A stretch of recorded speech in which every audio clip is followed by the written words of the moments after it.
Hi guys, bibigyan ko lang kayo ng konting tip para sa mga mahilig magpunta dito sa SM Aura. Huwag kayo mismo magpa-park dun sa parking ng SM.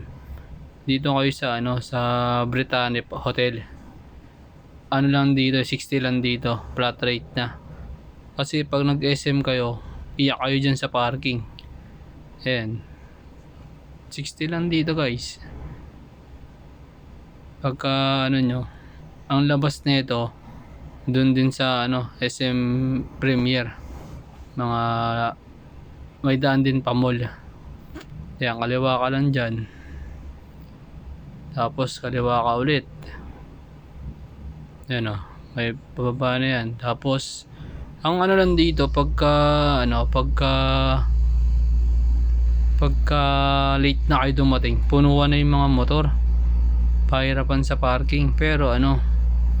Pero malaki naman talaga yung parking niyan. Ayan. Mag-iingat lang kayo guys kasi baka makabangga kayo ng motor, bayad pa kayo. Yan, malawak naman yan diba? Yun lang guys, ingat lang, ride safe, diba? Salamat.